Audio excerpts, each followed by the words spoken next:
Drop the charges now. Dad's voice thundered through my restaurant, his face twisted with rage. I stood behind the bar, watching the police lead Sarah away in handcuffs. Her designer clothes, the ones they'd bought her with money that should have been saved, were wrinkled from her struggle. The cash register drawer hung open like a mouth frozen in a scream. $5,000. That's what my sister was worth to them.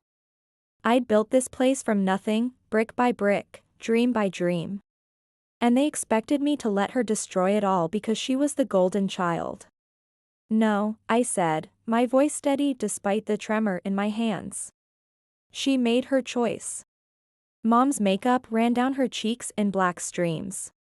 How can you do this to your own sister? The irony wasn't lost on me. After 32 years of being treated like a stranger in my own family, they were lecturing me about sisterhood. I pulled out my phone, showing them the security footage. Sarah's hands moving quickly, stuffing bills into her pockets. Her eyes darting around to make sure no one was watching. This is what your precious Sarah did, I said. She's a thief. They watched, their faces growing pale, but instead of understanding, their expressions hardened. You set her up, Mom accused. You've always been jealous of her. The words hit me like a physical blow. Even now, even with evidence staring them in the face, I was still the villain in their story. I closed my eyes for a moment, and suddenly I was 8 years old again, standing in the corner of Aunt Linda's kitchen. Actually, I made it, I had whispered, watching Mom bask in praise for my lasagna. Sheila likes to help in the kitchen sometimes, Mom had said, her smile never wavering. That night, I'd cried myself to sleep, wondering why my own mother couldn't see me. Now I knew. She never wanted to. Get out, I said, opening my eyes. Get out of my restaurant. Get out of my life. They left, but not before Dad spat his final words, "You'll regret this, Sheila. Mark my words." The door slammed behind them, and I stood alone in the restaurant I built with lottery winnings they'd tried to steal.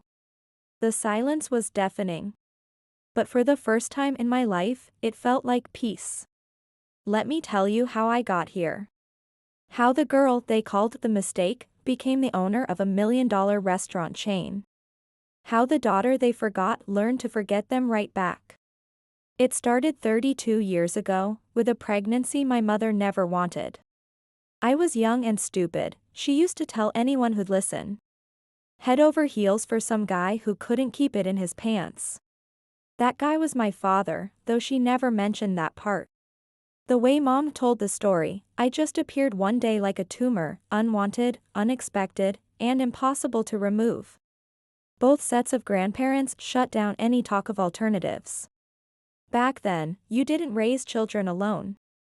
So Mom and Dad got married, and 9 months later, I arrived kicking and screaming. Dad never let me forget how I'd ruined his life. "There goes my youth," he'd mutter every time he looked at me. To him, I wasn't a daughter. I was a ball and chain, dragging him down from the life he thought he deserved. Mom cooked and cleaned like her life depended on it, probably because it did. Dad's disappointment was a living thing in our house, feeding on every broken dish, every scraped knee, every report card that wasn't perfect.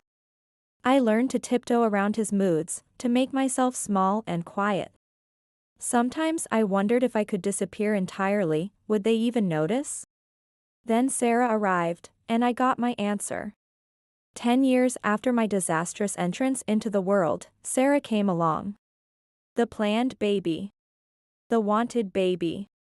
The golden child who would wash away the stain of my existence. I remember the first time I held her, this tiny perfect thing with Mom's nose and Dad's chin. She wrapped her fingers around mine, and for a moment, I thought maybe things would be different. Maybe having Sarah would make them love me too. I was wrong. "Sheila, watch your sister." "Sheila, be quiet, Sarah's sleeping." "Sheila, why can't you be more like Sarah?" Sarah got new clothes while I wore hand-me-downs from cousins I'd never met. She got praise while I got scolded. She got love while I got used to disappointment. By the time I was 10, I was doing most of the housework. Scrubbing toilets, mopping floors, dusting shelves, you name it, I did it. Not that I got any thanks for it. It was just expected. But there was one chore I didn't mind, cooking. Something about mixing ingredients, creating flavors, watching raw materials transform into something beautiful, it felt like magic. I was 12 when I first made my special lasagna for a family gathering. Aunt Linda took a bite and her eyes lit up. "Mary, this is incredible," she said to Mom. "When did you become such a master chef?" Mom just smiled and nodded, soaking up the praise like a sponge. I stood in the corner, invisible as always. "Actually, I made it," I said, trying to make my voice heard. Aunt Linda laughed like I'd just told a joke. "Sheila likes to help in the kitchen sometimes," Mom cut in smoothly, still basking in the compliments. "Isn't that right, dear?" I shut my mouth, knowing it was pointless. No one ever believed me anyway. That night, I lay in bed thinking about Dad's childhood stories. He'd grown up poor, the youngest of 6 kids who competed for every scrap of attention. Maybe that's why he hoarded praise like a miser hoards gold. Maybe seeing me succeed, even at something as simple as cooking, reminded him of all the times he'd been overlooked. But understanding didn't make it hurt less. Growing up, the kitchen became my sanctuary.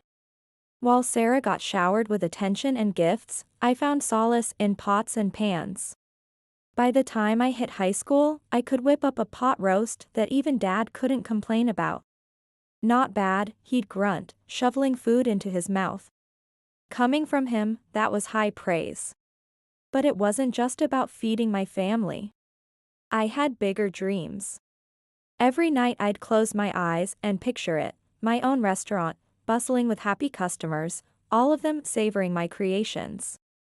I could see the warm lighting, hear the clatter of silverware, smell the garlic and herbs that would make people's mouths water before they even sat down. One night at dinner, I couldn't hold it in anymore. "I want to open a restaurant someday," I blurted out. The silence that followed was deafening. Then Sarah snickered. "You? A restaurant?" Mom looked concerned, like I just announced I wanted to be an astronaut. Dad didn't even look up from his plate. "Restaurants fail all the time," he said. "You'd be broke in a month." "But I'm good at cooking," I protested. "Everyone likes my food." "Everyone likes free food," Dad scoffed. "Doesn't mean they'd pay for it." Sarah piped up, her voice sickeningly sweet. "Maybe you could work at McDonald's, Sheila. I hear they're always hiring." I excused myself and ran to my room, tears burning my eyes. Later that night, I heard Mom and Dad talking in their bedroom. "Maybe we should encourage her," Mom said. "At least she has a goal." "Encourage her to what? Fail?" Dad's voice was harsh. "That girl's got delusions of grandeur. Better to crush them now before she embarrasses herself." I pressed my ear to the wall, desperate to hear more. "She's not like Sarah," Mom continued. "Sarah's got natural charm, natural beauty. Sheila, she's going to have to work harder for everything." The words cut deeper than any insult. Even Mom, who I'd hoped might understand, saw me as the lesser daughter. The one who would have to scrape and claw for every opportunity. When it came time for college, I set my sights on the best culinary school I could find. To my shock, Dad agreed to pay for it. "This is your inheritance," he said gruffly. "Don't expect anything else. The house, the savings, that's all going to Sarah." I should have been hurt, but honestly, I was too excited about culinary school to care. This was my chance to prove myself, to learn from real chefs and hone my skills. College was a whirlwind of chopping, sautéing, and baking. For the first time in my life, I felt like I belonged somewhere. My classmates actually appreciated my cooking, and my instructors praised my creativity. I had a professor, Chef Martinez, who pulled me aside after a particularly challenging practical exam. "You have something special, Sheila," he said. "Don't let anyone tell you otherwise." Those words sustained me through the long nights and brutal critiques. Someone finally saw what I'd always known was there. But reality came crashing back when I graduated. With no money for my own place, I had to move back home. The contrast between my college life and my family's indifference was stark. "So you're a chef now?" Sarah smirked over dinner. "Does that mean you'll be doing all the cooking from now on?" Mom jumped in before I could respond. "That's a wonderful idea. Sheila can cook, and you can focus on your studies, dear." And just like that, I was back to being the family maid. But this time with a culinary degree gathering dust on my shelf. I managed to land a job as an assistant chef at a local restaurant. The pay was lousy, but it was a foot in the door. Every night I'd come home exhausted, only to face a mountain of dishes and laundry. "This is your rent," Mom would say, handing me a list of chores. "You're not a child anymore.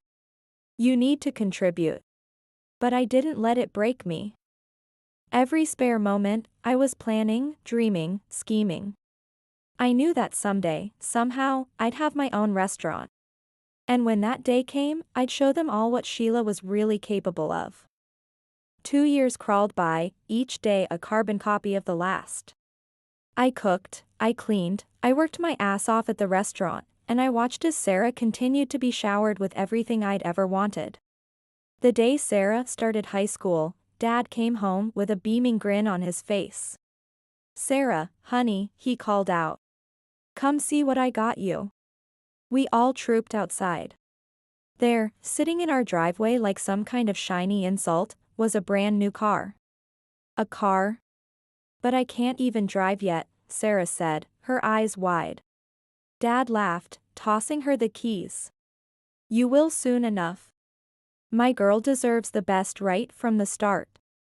I bit my tongue so hard I tasted blood. When I turned 16, I got a second-hand bike, and even that was only because I needed it to get to my part-time job.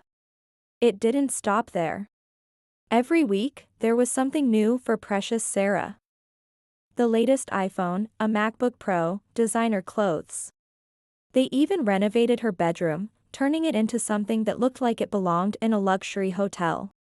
Meanwhile, I was still in my old room with the same faded wallpaper and creaky bed I'd had since I was 10. But hey, at least the spiders kept me company, right? I started thinking about moving out. Maybe I could find a roommate, split the rent on some tiny apartment. Anything would be better than this constant reminder of how little I mattered. But then came Christmas. I'd been saving up, determined to get everyone nice gifts for once. Show them I wasn't the failure they thought I was.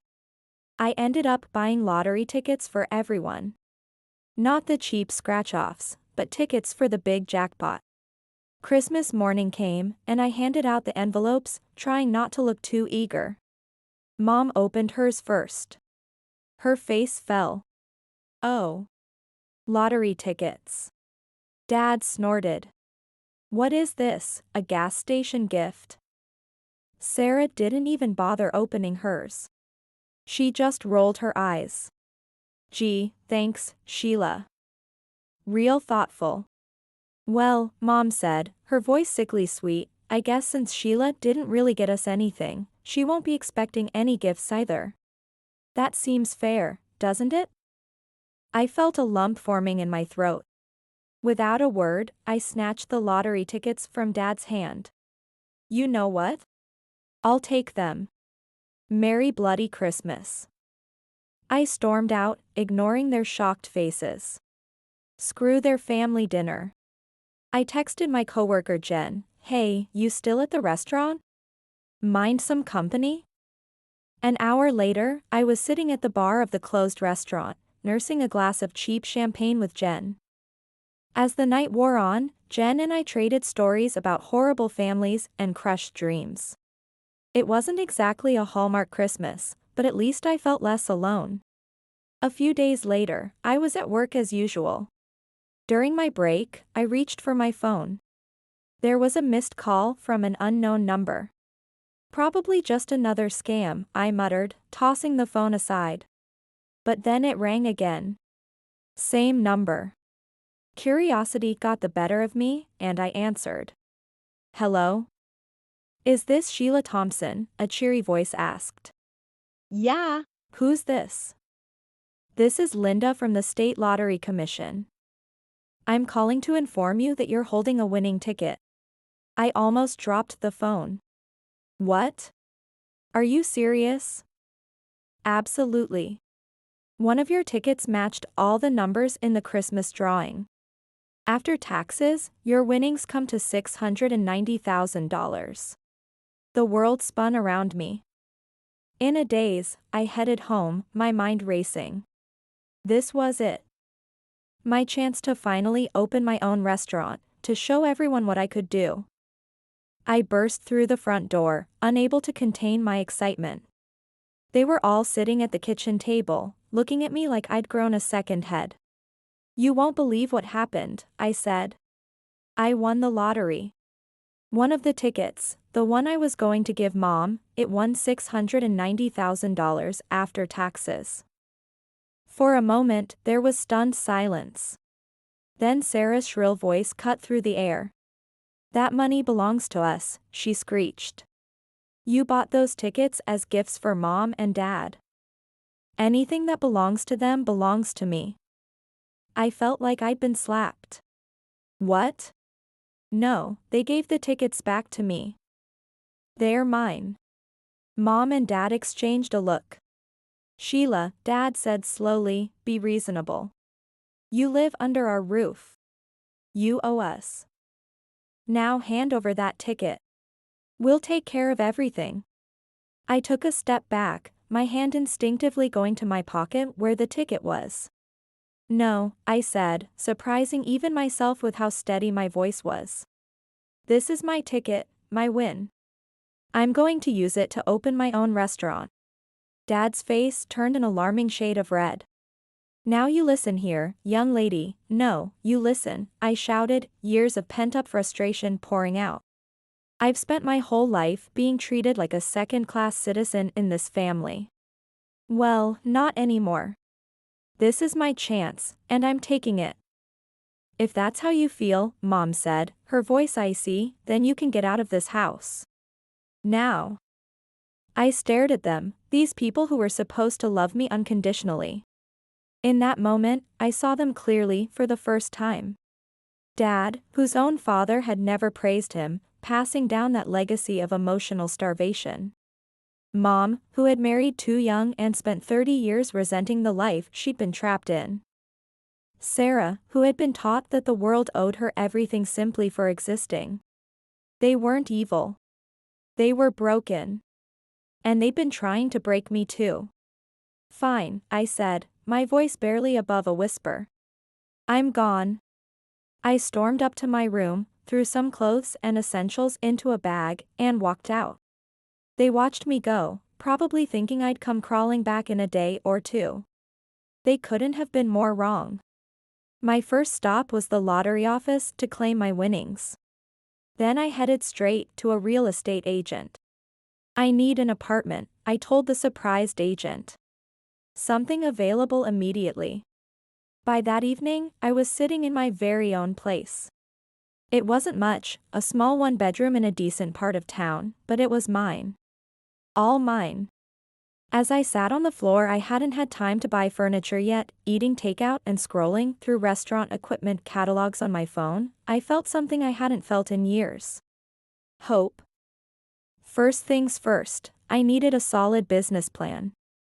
I spent weeks hunched over my laptop, researching, crunching numbers, and planning every detail. After what felt like a million revisions, I finally had a plan I was proud of.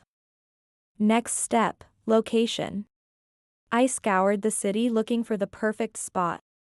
Finally, I found it, a small, rundown space that had been empty for years. The landlord practically laughed when I said I wanted to turn it into a restaurant. Good luck with that, sweetheart, he chuckled, handing me the keys. I spent the next 3 months turning that dump into my dream. I hired contractors, picked out every fixture, and personally scrubbed every inch of the place. It was backbreaking work, but every blister and bruise felt like a badge of honor. Finally, opening day arrived. I stood in the kitchen, my kitchen, surrounded by the staff I'd handpicked and trained myself. The first order came in, and I felt a rush of adrenaline. "Let's do this," I said, tying on my apron. The first few months were a whirlwind. I worked 18-hour days, cooking, managing, and doing whatever needed to be done. Slowly but surely, word started to spread. People loved my food, not just the taste, but the love and creativity I poured into every dish. I remembered Chef Martinez's words, "You have something special." He was right. I introduced a loyalty program for regular customers, giving them special discounts and first dibs on new menu items. It was a hit. Soon I had a core group of regulars who came in so often they felt like family. But I didn't stop there. I set up a delivery service, partnering with local couriers to bring my food right to people's homes. It was a gamble, quality control was a nightmare at first, but it paid off. Social media became my new best friend. I posted daily specials, behind-the-scenes kitchen videos, and engaged with customers online. My follower count grew, and with it, my customer base. 2 years in, I was turning a profit. It wasn't huge, but it was something. I started looking for a second location. Opening the second restaurant was easier in some ways. I knew what I was doing now, but harder in others. Suddenly I couldn't be everywhere at once. I had to learn to delegate, to trust my staff to maintain my standards when I wasn't there. But we made it work. And 3 years after that, I opened my third location. Before I knew it, I was the owner of a successful restaurant chain. Me, Sheila Thompson. The girl who was never supposed to amount to anything. I won't lie, it wasn't easy. There were nights I cried myself to sleep, wondering if I was in over my head. Days when I wanted to throw in the towel and admit defeat. But every time I walked into one of my restaurants, saw the happy customers, smelled the delicious food, I knew it was all worth it.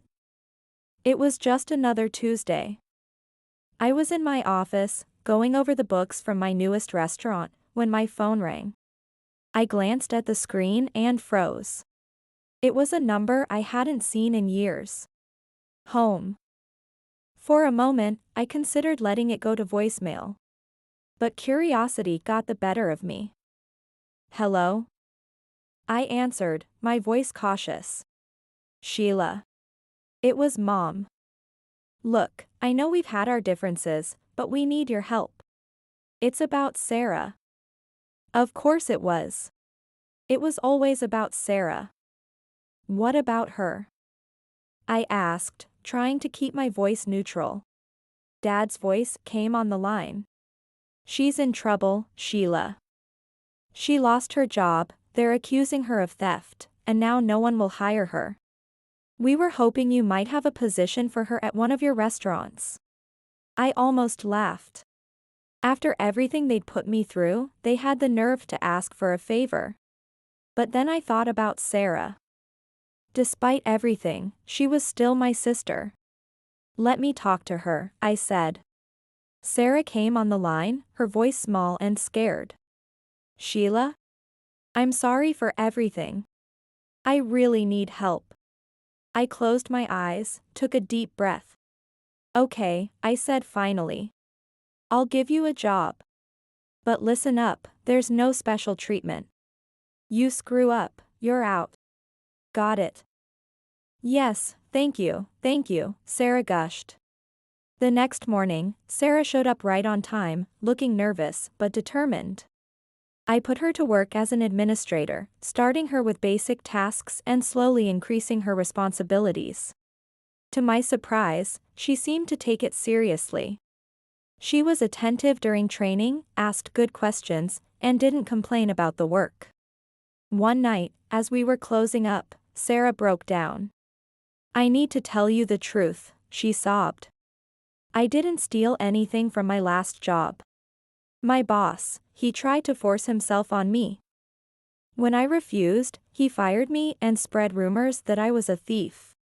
I felt a surge of protective anger. Why didn't you report him? Who would believe me over him? Sarah wiped her eyes. I was so scared, Sheila. I didn't know what to do. I believe you, I said, pulling her into a hug. And I'm going to help you, okay? We'll figure this out together.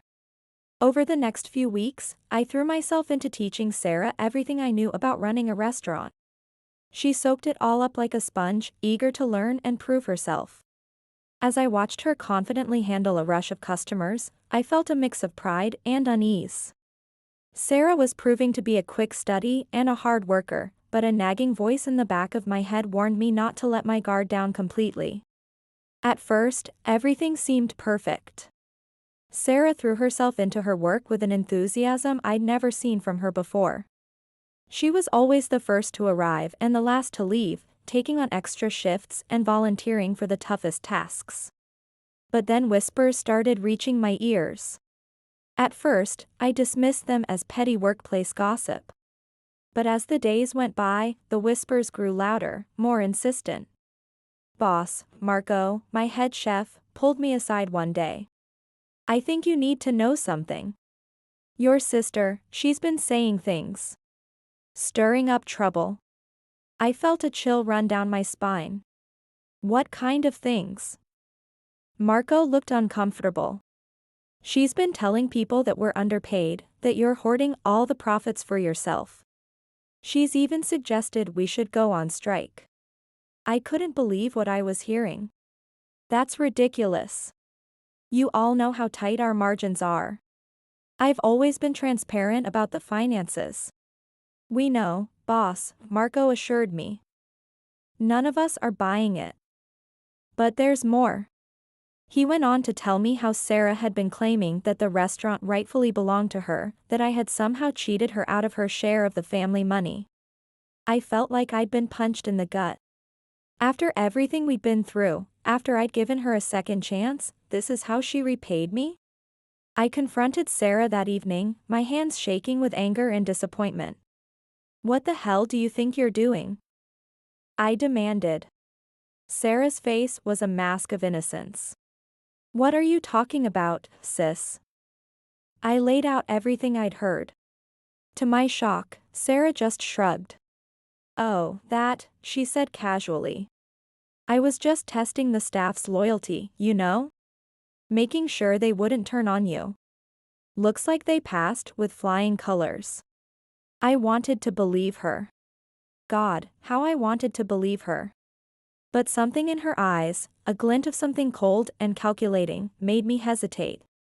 Before I could press her further, we were interrupted by a frantic knock on my office door. It was Jenna, my assistant manager, looking pale and scared. Sheila, we've got a problem, she said. There's a big shortage in the cash register. Over $5,000 missing. We spent the next few hours going over the books, checking and rechecking the numbers.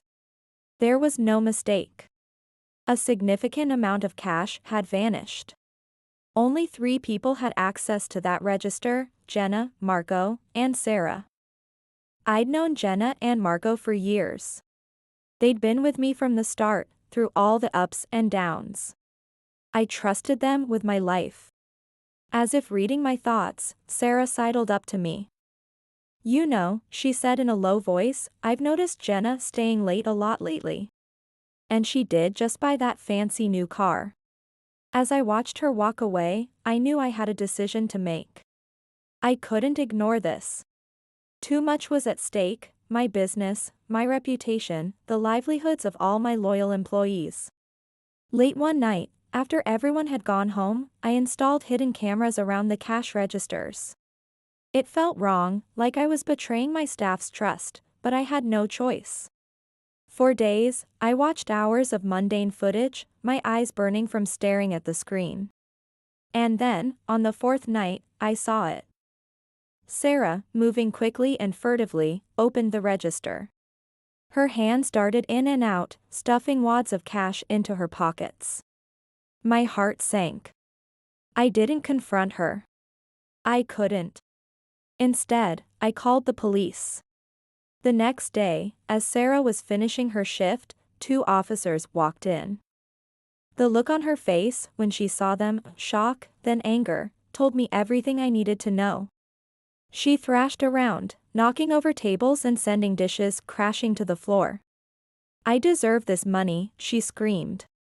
"I should be rich, not you. You stole my life." As the police led her away, I felt nothing. No sadness, no regret. Just a hollow emptiness where my love for my sister used to be. The next day, my parents stormed into the restaurant. Mom was crying. Dad's face was beet red with anger. "How dare you," Dad roared. "Your own sister. Drop the charges now." And that brought us full circle. To this moment. To this choice. I stood my ground then, just as I'm standing it now. "No," I said. "She stole from me. She needs to face the consequences." The trial was a nightmare. Sarah's tearful performance on the stand almost had me doubting myself. But then came the surprise witness, her former boss. He testified about Sarah's behavior at her last job. How she'd aggressively pursued him, threatening to cry sexual harassment when he rejected her advances. How she'd stolen money from the company in retaliation. In the end, the jury found her guilty. As they led her away, she looked at me one last time. There was no remorse in her eyes. Only cold hatred. I haven't spoken to my family since that day. Sometimes, late at night, I wonder if I made the right choice. But then I look around at what I've built, at the life I've made for myself, and I know I did. As I stand in the kitchen of my newest restaurant, watching my staff prepare for the dinner rush, I feel a sense of peace wash over me. This is my family now. This is my home. And nobody, not Sarah, not my parents, not anyone, can take that away from me. The lottery ticket that started it all sits framed on my office wall now. Not because of the money it brought me, but because of what it represents. The moment I stopped being the girl they wanted me to be and became the woman I chose to become. The moment I learned that sometimes, the family you choose is worth more than the family you're born into. And sometimes, the biggest win isn't about the money at all. It's about finally being free.